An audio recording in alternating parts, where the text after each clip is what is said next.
Él es, o mejor dicho, era Peter Keller, un hombre que a simple vista parecía ser el típico padre de familia, amante de la naturaleza, pero en realidad lo que él hacía en sus numerosos viajes al bosque era prender su cámara de video para mostrar su verdadero ser. Y es que a pesar de que en su vida cotidiana Peter era respetado en su trabajo y amado por su familia, él los odiaba a todos a tal punto de que su mayor sueño era destruir todo lo que conocía, y gracias a que se llevó consigo su cámara a todas partes, su progresivo descenso a la locura quedó captado en video. Así es, hoy vamos a conocer la historia de alguien que muchos de forma errónea llaman youtuber, pero que en realidad no lo fue. Y es que si nuestro protagonista hubiera subido tan solo un video a esta plataforma, la tragedia que terminó ocurriendo podría haberse evitado, ya que cualquiera que descubriese el verdadero ser de Peter Keller habría alertado a la policía de inmediato, advirtiendo que este hombre tarde o temprano iba a explotar todo en pedazos.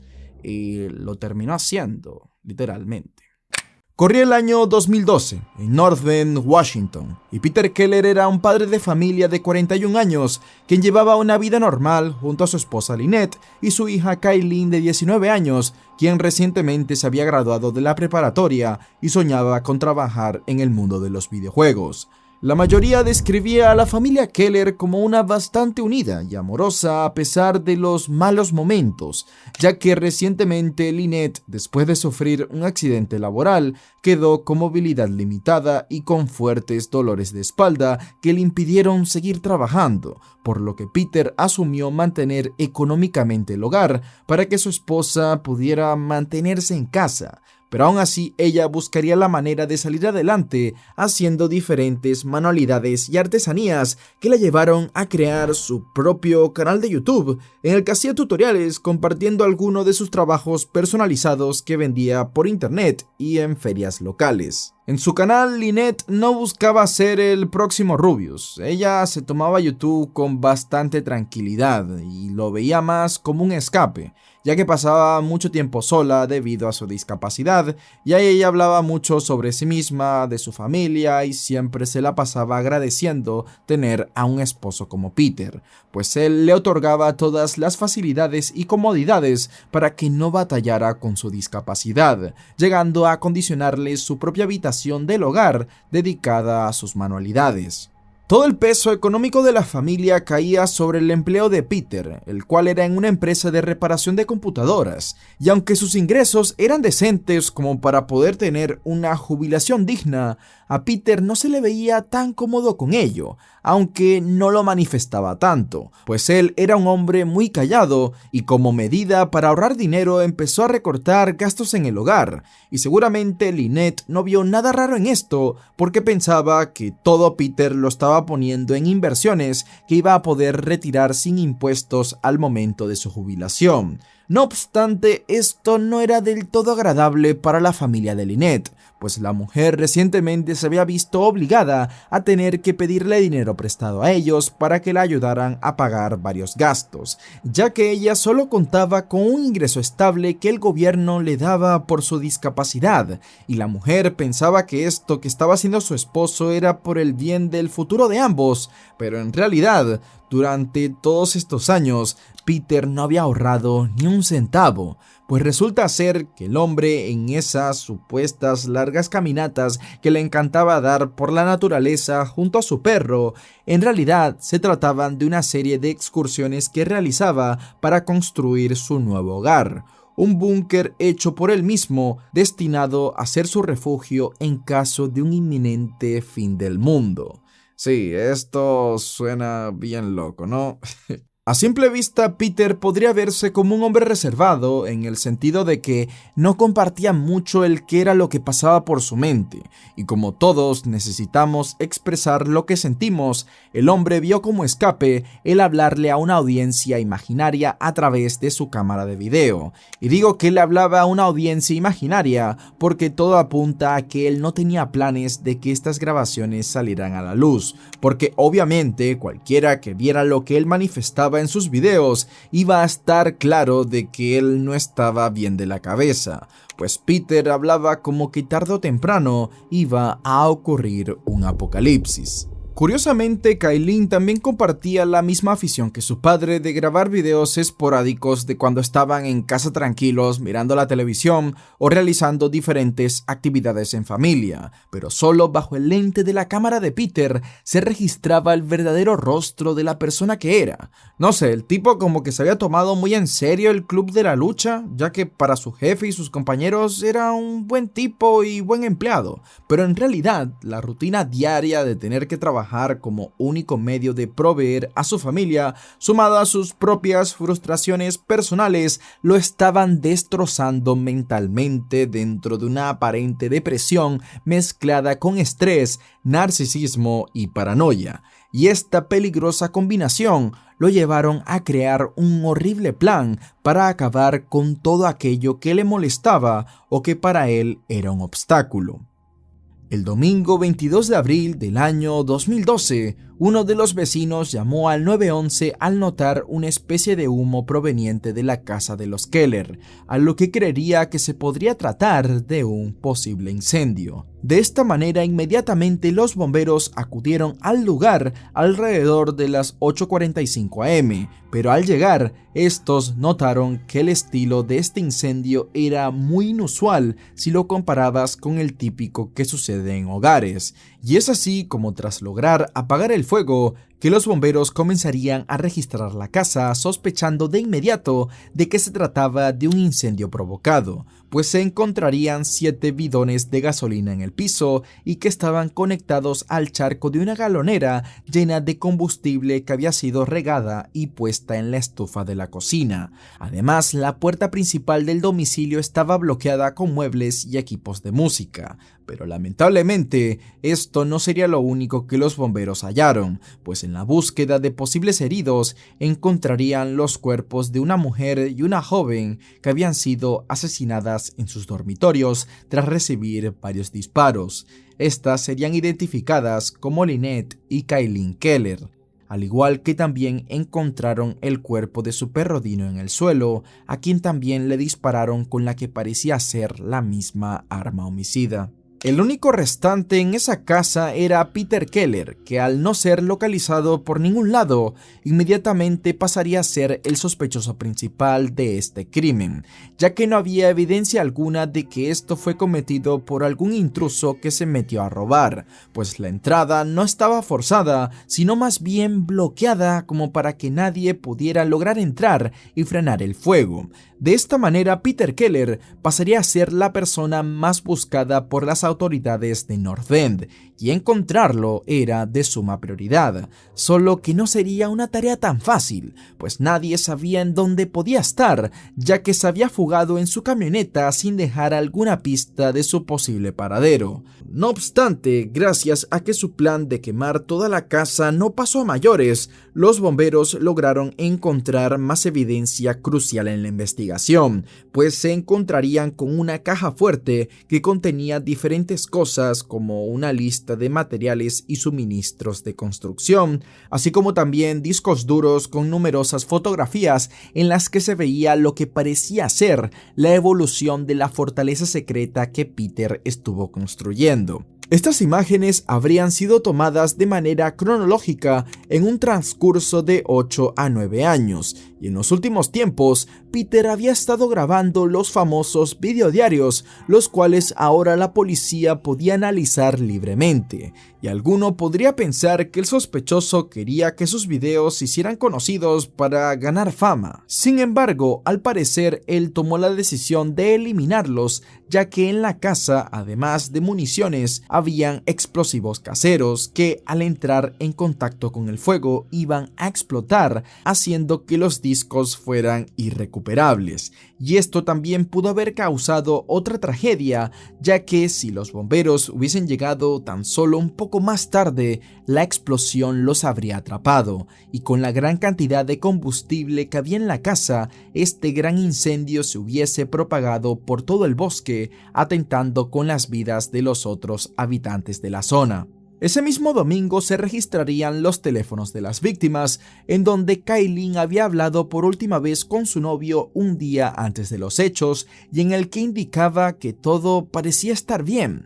Además, en la declaración del novio de Kaylin, este dijo que aunque pasaba varios días a la semana en la casa de los Keller, casi no hablaba mucho con Peter y que la única vez que este llegó a abrirse más o menos con él fue cuando con mucho orgullo le mostró su colección de armas de fuego, que incluía varias pistolas y rifles de gran calibre, incluido un AR-15. Y aparte mencionó que 2 semanas antes, Kaylin le había revelado que su padre le contó sobre el campamento y al parecer también se lo contó y le enseñó unas pocas imágenes de este a Lynette. Pero igualmente se desconoce cómo ellas reaccionaron a esto y qué tanto Peter les había contado sobre sus planes, que no tiene la pinta de que les revelara mucho, ya que de ser así ellas habrían pedido ayuda, y en ninguno de los móviles había indicios de que alguna de ellas temiera por su vida. En la investigación también se descubrió que una semana antes de los hechos, Peter había retirado del banco $6,200, que era todo el dinero ahorrado que tenía la familia. Además, esa misma semana, Peter había renunciado a su empleo, diciéndole a uno de sus compañeros de trabajo que tal vez no iba a regresar, alimentando más la idea de que todo el tiempo él sabía qué era lo que iba a hacer ese día. Y lo más escalofriante es que tuvo la cara de poder ver a su familia todos los días haciéndose el bueno y hablando bien del futuro, sabiendo qué era lo que les esperaba. Esto hace que dé mucha más pena el cómo su esposa en sus videos una y otra vez compartía con su audiencia lo bueno que era Peter con ella y lo agradecida que estaba con él. Oh my gosh, I'm so excited. Pretty much this is my anniversary present. I'm so thankful that my husband was able to give me that so I could stock up on supplies for me, for my mom and some other items. But I just want to show you this. Psst, Dino. Psst. Sorry, my husband's home. Dino. Sorry. The cute little puppy, right?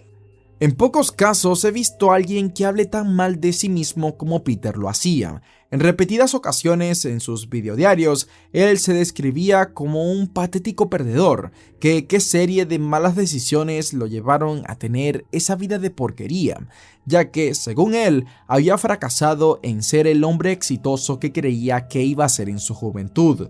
Él soñaba con ser recordado y como parecía tener intención de que nadie viera sus videos, el hablar mal de sí mismo parecía ser una respuesta defensiva automática que viene por un trauma pasado, sobre todo en su adolescencia, en donde el rechazo siempre estuvo presente. Hasta la misma Lynette confesó en uno de sus videos que ella lo rechazó varias veces, pero que al final se hicieron amigos, aunque aún así él siempre que podía le hacía saber sus verdaderas intenciones, pero de igual manera Lynette le decía que no estaba interesada en eso, hasta que por fin, y ella lo dice en un video, su hermana la convenció de que Peter era un hombre bueno, diciendo, y cito la frase: "Te vas a arrepentir si no te casas con él". Y ahora viendo los hechos, es imposible no ver a este hombre como un monstruo. Varios psicólogos que analizaron los videos determinan que Peter probablemente sufría de algún grave desorden de depresión, sin hablar de ser narcisista, y que padecía los síntomas de un adolescente o alguien que tuvo una adolescencia reprimida. Hasta él mismo mencionó varias veces en sus videos que siempre soñó con crear un campamento, y por cómo hablaba, parecía ser alguien que le importaba mucho el que pensaban los demás de él, a pesar de que el irse a vivir a un bosque te haga pensar lo contrario. Pero en su caso parecía que él pensaba que mucha gente lo veía como un fracasado, cosa que según los testimonios nada que ver, y esto pudo venir por traumas de infancia. También solía entrar así en los videos en conflictos en los que manifestaba su duda sobre si estaba bien o no lo que estaba haciendo, pero al final siempre decía como que escuchaba una voz dentro de él que le decía que siguiera con su plan. Miles de dólares se invirtieron en el búnker de Peter. Es más, ahí estaba todo el dinero de su supuesta jubilación. Ahí él tenía cocina, cama, colchón, herramientas para crear y reparar cualquier cosa, comida enlatada, así como también bebidas energéticas, refrescos y muchas, pero que muchas armas y municiones. Pero eso sí, él no contaba con refrigerador, lo cual mostraba el grave estado mental de Peter. Y es que yo he hablado de mucha gente psicópata en mis videos, pero nunca nadie ha llegado al extremo de beber Coca-Cola a temperatura ambiente. Es que nada más mira la cantidad de botellas que tenía este tipo en su repisa. En sus grabaciones, Peter también mostraba cómo fue colocando tuberías de PVC y desviando el agua del arroyo para tener acceso de agua adentro. Además, utilizó un sistema de cuerdas y poleas para poner troncos más grandes en su lugar. El búnker también contaba con una base de cemento y una chimenea en donde conectaba una estufa de leña que había hecho con un cubo metálico de basura. En sus videodiarios, Peter hablaba sobre el avance del búnker en base al peso que cargaba en su mochila en cada excursión. Por ejemplo, él tenía una meta de X libras al mes en cuanto a materiales para abastecer su nuevo refugio, en donde aproximadamente en cada excursión cargaba unos 15 kilos de peso, y hasta se le llegaba a ver muy frustrado cuando por gastos del hogar tenía que recortar el presupuesto del búnker. Y es que a pesar de que a su esposa se la veía muy agradecida en los videos por su esfuerzo en hacerse responsable de los gastos del hogar, Peter en el fondo resentía cada dólar que le daba. Y esto se puede notar en el clip a continuación que encontré gracias al video de Explore With Us, que gran parte de la idea de este video está alimentado por la enorme compilación de clips que hicieron ellos, así que para el que sepa inglés, dejo su contenido abajo en la descripción. I just feel like I'm getting knocked back every time financially. My wife is just gonna suck all the money out that I have. I guess it's also because I don't have anything. I never did. No money. My looks are horrible. No personality. I mean, I'm okay with it. It's just I understand now very clearly. This is the only thing I have. I'm getting pretty close to that time. I'm guessing probably a couple months away, maybe 3. So yeah, I know I can, once I do this, I could either die then, maybe something will happen, or a few days or weeks, or maybe even years. My goal is to make it 10 years. A pesar de sus deseos, Peter ni de cerca iba a vivir 10 años en el bosque sin que la policía le haga la vida imposible, pues tan solo unas horas después de prender su hogar en llamas, unos excursionistas reportarían a las autoridades haber visto un auto con la descripción que buscaban cerca de Rattlesnake Ridge, y efectivamente los agentes encontraron la camioneta de Keller estacionada en el centro con dirección hacia el comienzo de un sendero. El vehículo era una Toyota Pickup roja del 94 que había sido abandonada, pues aún tenía las llaves puestas, por lo que seguramente Peter sabía que tarde o temprano la policía iba a estar detrás de su vehículo. Además, se encontró un rastro de huellas que parecían ser de botas militares, las cuales se salían de la pista y parecían ser del sospechoso. Por otro lado, las fotografías halladas en la caja fuerte fueron analizadas detalladamente para tratar de encontrar algún indicio del lugar que Peter había estado construyendo, a lo que los detectives usarían una técnica bastante creativa de observación en cada elemento que se mostraba en las imágenes, ya que debían reconstruir un rompecabezas del lugar exacto, y estas fotos fueron la clave principal para rastrear a Peter Keller. Sería la agente Mike Mellis, quien identificaría una línea que parecía ser un cable de alta tensión en una de las fotografías, y esta se veía a lo lejos desde una montaña hacia lo que sería North Bend. Pues Mellis sostenía la hipótesis de que debajo de esa línea estaba la ciudad y que por las otras imágenes también habían arroyos cercanos, los cuales también se podían ver en los videos de Peter, y es que él quería estar cerca de uno de estos arroyos para proveer su búnker con agua también. De esta manera se pudo triangular más o menos en qué zona podía estar.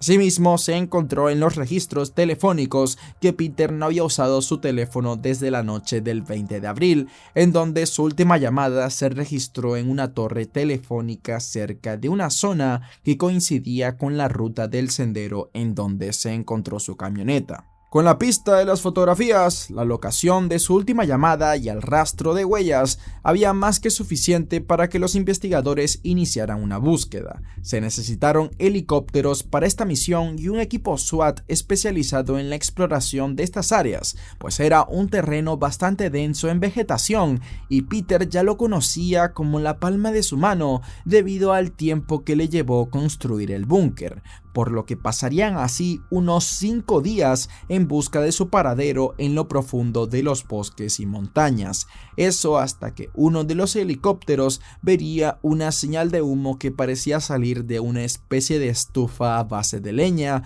como la que suelen hacer los campistas, pues los agentes pudieron percibir el olor a madera quemada desde una buena distancia y ver que uno de los árboles del área había sido talado recientemente. Pero aunque las autoridades pudieron haber llegado hasta el punto exacto de donde venía el humo para arrestar a Peter, esto no podía hacerse así, ya que un acercamiento directo implicaba un posible enfrentamiento con armas de fuego, pues el sospechoso tenía en su posesión una buena cantidad de armamentos y municiones que se llevó de su casa. Aparte, no se sabía si este pudiera tener algún rehén, por lo que se descartó esta táctica, pues atentaría con la misión y pondría en peligro a más posibles víctimas. Viendo los inconvenientes de este plan, la policía optaría por un medio más sigiloso. De ese modo se designarían a 2 agentes del equipo SWAT para que se disfrazaran haciéndose pasar por 2 lugareños que iban de excursión, pero lo que en realidad estaban haciendo era buscar pistas por aquel perímetro sin que Peter sospechara nada. De esta forma, los policías recorrieron la zona hasta que observaron un terreno muy extraño con estructuras de madera cubiertas con lonas llenas de ramas. Esto como para camuflar lo que parecía ser una especie de fortaleza subterránea o búnker. Y tras comprobar en el mapa que no había ningún registro de que esta propiedad pudiera haber estado anteriormente, los agentes se quedarían cerca de ese lugar para observar y percibir cualquier movimiento de Peter Keller. Sin embargo, el terreno de aquella zona era demasiado peligroso y estaba a más de 10 kilómetros del punto inicial del sendero, por lo que los agentes tenían que ser relevados por otros 2 policías, ya que por la cantidad de tiempo que estuvieron en guardia, fueron trasladados al hospital puesto a que sufrieron de deshidratación y agotamiento tras recorrer el perímetro boscoso lleno de fango que rodeaba el lugar, lo cual ocasionó que uno de los agentes se torciera el tobillo, impidiéndole continuar. Los nuevos 2 miembros de la policía que se colocaron en posición en el relevo lograron observar cómo se encendían y apagaban las luces dentro del supuesto búnker la noche del 27 de abril. Ya sabiendo esto, los agentes le pedirían a los periódicos que no se informara por ningún medio sobre la ubicación del sospechoso, pues temían que éste pudiera tener una radio a su disposición que lo mantuviera al tanto de los movimientos que hacían los oficiales, lo cual convertiría esta misión en un baño de sangre. Como aún se mantenía la posibilidad de que el sospechoso podría tener algún rehén, pero tampoco se podía perder más tiempo, se optó por arrojar bombas de gas lacrimógeno que lo obligaran a salir a Keller de su escondite. Es así como el equipo de respuesta rodearía el búnker soltando bombas sobre los puntos que el grupo aéreo en el helicóptero habían identificado como puntos débiles, y estos eran una ventana semiabierta y el tejado. Luego de esto llamarían por megáfonos a Peter Keller para que saliera y se rindiera, pero no recibirían respuesta alguna.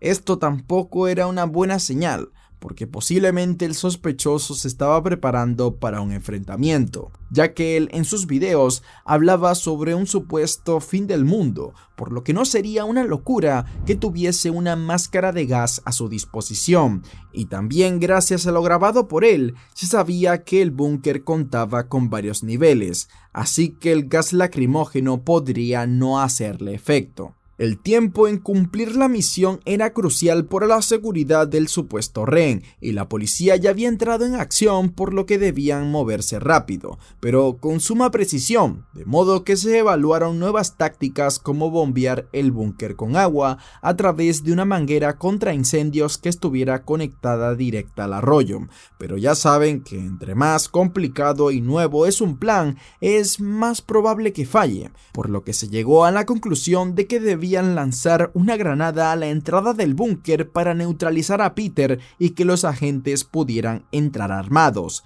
No obstante, esto tampoco funcionaría, ya que tras explotar la entrada nuevamente, no había avistamiento alguno de Peter, así que la policía supo que debían acercarse al búnker rompiendo el techo, y en donde varios de los oficiales descendieron en rapel desde el helicóptero para entrar con suma precaución de posibles trampas explosivas o algún tipo de bomba que estuviera escondida, pero para sorpresa de los oficiales descubrirían que efectivamente Peter Keller estaba ahí dentro del búnker, solo que desde hacía bastante rato ya había perdido la vida, pues aparentemente se dio un disparo a sí mismo y su cuerpo cayó hasta el último nivel del búnker. Además, debajo de él se encontró una radio que evidenciaba que había estado al tanto escuchando todos los informes de los medios sobre su búsqueda. Y esto no era ninguna sorpresa, pues luego de lanzar el gas lacrimógeno, los agentes lograron escuchar una especie de sonido como de un disparo proveniente del búnker, y para quitar toda duda, también se encontró una cinta de video la cual estaba titulada The End, el fin, en español, el cual apuntaba a ser el último video grabado por Peter, y al verlo te darás cuenta que él había planeado esto desde hace mucho tiempo, y antes de mostrarlo quiero advertirles de que están a punto de ver a alguien con pensamientos muy oscuros, y para nada su respuesta es la salida correcta. Para este tipo de situaciones nada fáciles, lo mejor es pedir ayuda de un profesional o de un ser querido. Well, it's about 2 weeks before the end. This is going to be my last video, probably before till after that. That's terrible. Let's try. Well, it's about 2 weeks before I finally drop out of society and start this project.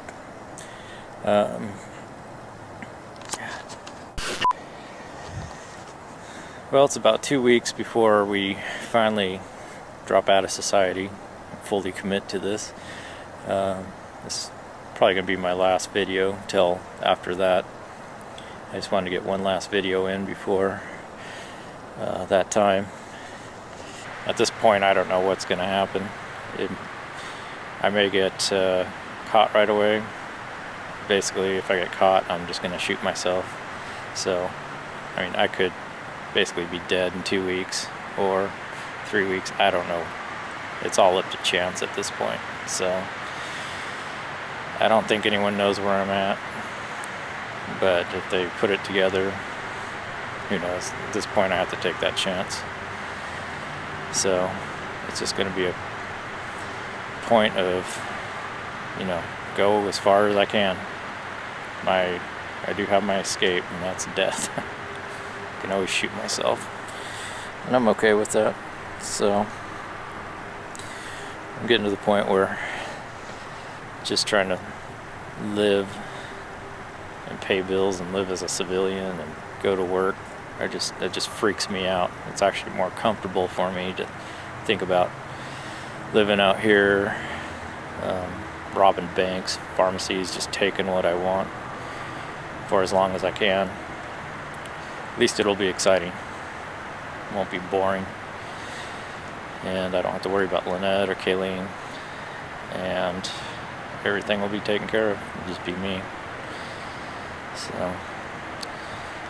Al registrar los demás niveles del búnker, los agentes se sorprendieron de que Peter no haya dado pelea, ya que se encontraron más de una docena de armas, tanques de propano, bidones de gasolina, un chaleco antibalas, explosivos improvisados, binoculares y varias rondas de municiones que estaban guardadas en bolsas Ziploc. También se encontraron sus bocetos y planos hechos a mano en un cuaderno que detallaban desde el año 2003 de cómo iba a ser el búnker. Además, se incluían notas sobre el deseo de Peter de contar con un espacio de laboratorios diseñados exclusivamente para estudiar virus y nanobots.